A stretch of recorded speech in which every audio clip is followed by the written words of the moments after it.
chers élèves, chers apprenants. Moi, c'est Nadembeya Lassane, professeur de physique-chimie.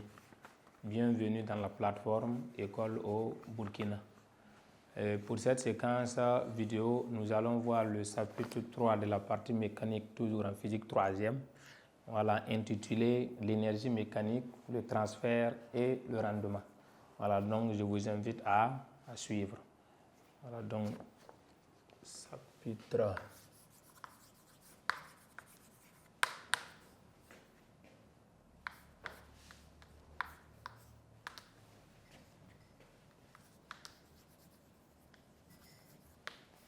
L'énergie mécanique.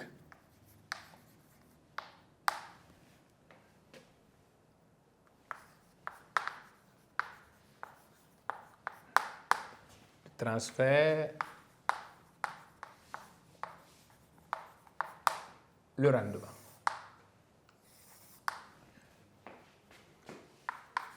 En grand 1, nous allons voir ce qu'on appelle l'énergie mécanique.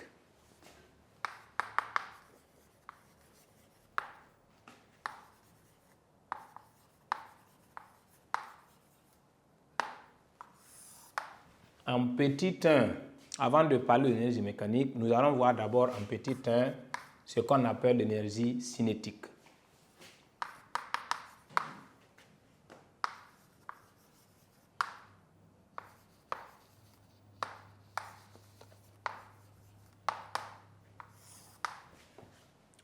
Voilà, donc l'énergie cinétique, c'est quoi? Si on vous demande de définir qu'est-ce qu'une énergie cinétique, c'est tellement simple.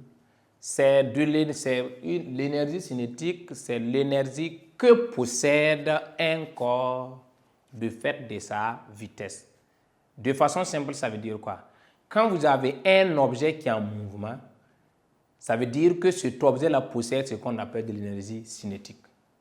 Voilà, tout corps en mouvement possède, un corps qui possède une masse, voilà, possède ce qu'on appelle, et qui est en mouvement, possède ce qu'on appelle de l'énergie cinétique. Donc, si on vous demande de définir l'énergie cinétique, c'est l'énergie que possède un corps du fait de sa vitesse. C'est tout. Donc, on va noter ça. L'énergie cinétique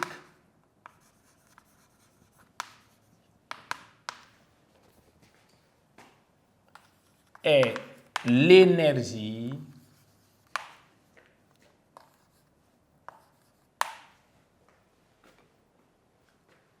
l'énergie qu'un corps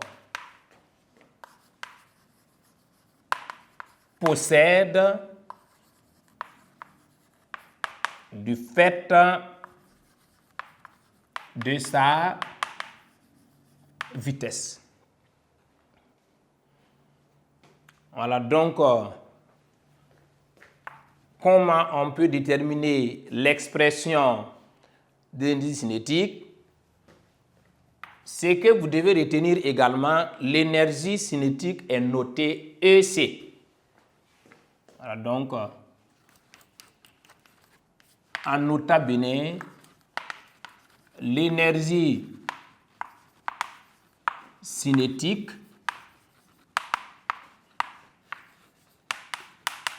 est notée EC, E énergie, C cinétique. Et s'exprime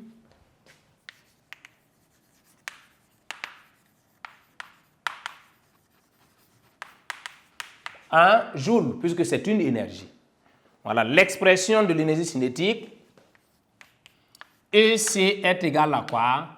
Ça donne M multiplié par V au carré sur 2. Voilà, il y a d'autres qui disent que ça donne 1 demi de M fois V au carré. C'est la même chose. Voilà, donc ici, voici l'expression. Maintenant, les unités de ces différents paramètres. M, c'est quoi? M, c'est la masse. V, c'est quoi? V, c'est la vitesse. Donc ici, M, la masse en quoi? En kilogrammes. V, la vitesse en mètres par seconde. Voilà, donc c'est pour dire que si vous voulez E, c'est en joules, la masse doit être en kilogrammes et puis la vitesse doit être en mètres par seconde. Voilà, donc voici en gros ce qu'on peut dire concernant ce qu'on appelle l'énergie cinétique. Voilà, maintenant, pour l'appliquer, c'est tellement simple. Hein? Si par exemple, on vous donne par exemple V et M, si on vous donne M est égal par exemple à 5 kg et puis V, 10 mètres par seconde, ça veut dire que pour pouvoir calculer, donne un exemple puisqu'il y a d'autres qui ont du mal à cause du carré. Si on donne M est égal à 5 kg et V est égal à 10 mètres par seconde, voilà, si on demande de calculer EC, c'est tellement simple, ça donne M multiplié par V carré sur 2, ça donne combien? 5 kg multiplié par 10 mètres par seconde au carré. Voilà, donc vous calculez ça d'abord. 10 au carré, ça donne combien? 10 fois 10, ça donne combien? 100. Donc ça fait 5 multiplié par 100 avant de diviser par 2. Voilà, ça c'est l'application là. Voilà, donc ne dites pas que c'est compliqué, c'est de façon simple. Voilà, donc après le petit 1, nous allons voir ce qu'on appelle petit 2, l'énergie potentielle. Petit 2, énergie potentielle de pesanteur.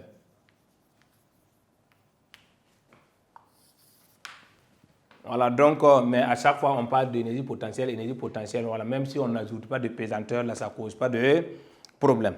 Voilà, comment on peut définir ce qu'on appelle l'énergie potentielle? Et tout corps qui possède une masse et qui a une position élevée par rapport au sol possède ce qu'on appelle de l'énergie potentielle. De façon simple, si vous avez un corps qui est suspendu, ça veut dire qu'il n'est pas en contact avec la Terre, possède ce qu'on appelle de l'énergie potentielle. Donc, si on vous demande de définir l'énergie potentielle, c'est quoi? C'est l'énergie que possède un corps du fait de sa position élevée par rapport au sol. C'est tout. Voilà, donc si vous avez par exemple une mangue suspendue, voilà, donc cette mangue-là n'est pas en contact avec la terre, ça veut dire que la mangue-là possède ce qu'on appelle de l'énergie potentielle. C'est de façon simple que ça. Voilà, donc comment on peut définir l'énergie potentielle? L'énergie potentielle de pesanteur, même si je vous ai dit que même si on n'ajoute pas pesanteur, ça ne cause pas de problème en troisième. L'énergie potentielle de pesanteur est l'énergie que possède un corps du fait de sa position élevée. La position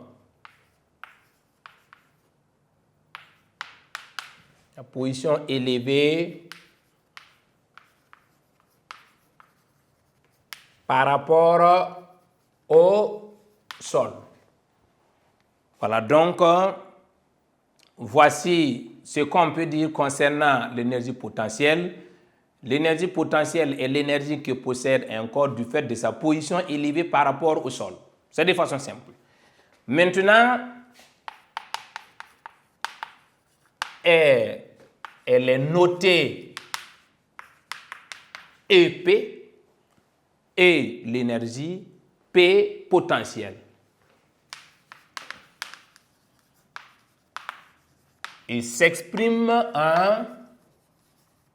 en joules, puisque c'est une énergie. Voilà, donc son expression énergie EP est égale à M fois G fois H. Voilà, donc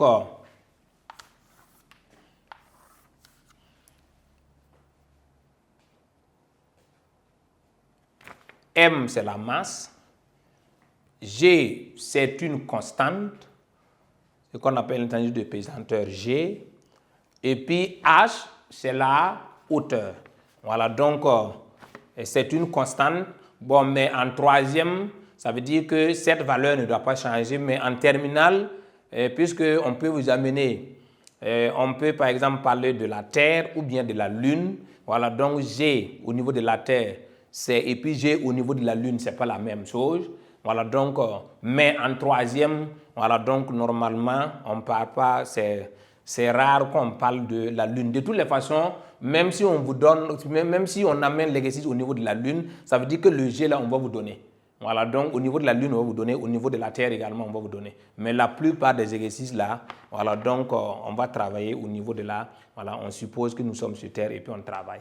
Voilà, donc G au niveau de la Lune, là, on va proposer, voilà, et puis bon, à chaque fois, vous prenez ça pour pouvoir travailler. On peut donner dans l'exercice comme on peut ne pas donner. Si on ne donne pas, voilà, vous prenez ce qu'on vous a donné et puis vous travaillez sans problème. Voilà, maintenant, M, c'est la masse qui s'exprime en kilogrammes. G, c'est une constante, 9,8 ou bien 10 newtons par kilogramme. Ça dépend de ce qu'on vous a donné. Voilà, en réalité, c'est 9,8 newtons par kilogramme. Maintenant, souvent, pour faciliter le travail, on vous donne G est égal à 10 newtons par kilogramme. Voilà, maintenant, H, c'est la hauteur qui est une unité de longueur qui s'exprime en mètres. Voilà, donc, voici ce qu'on appelle l'énergie potentielle. Et comme c'est une énergie qui s'exprime également en joules, pour que l'énergie potentielle puisse s'exprimer en joules, il faut que la masse s'exprime en kilogrammes, G en 10 newtons par kilogramme, et oui, 10 newtons par kilogramme, non, G en newtons par kilogramme, et puis la hauteur H en mètres. Voilà, pour qu'on puisse avoir EP en joules. Maintenant, nous allons voir en nota bene ce qu'on appelle variation de l'énergie potentielle. Quand on parle de variation de l'énergie potentielle, c'est comme au niveau de la variation de la température. Voilà, delta T, puisqu'on a parlé de T final, on veut chauffer. On a pris l'eau à une température initiale et puis on veut chauffer à une température finale. Si on prend T final moins T initial, on parle de variation de la température. C'est pareil au niveau de l'énergie potentielle.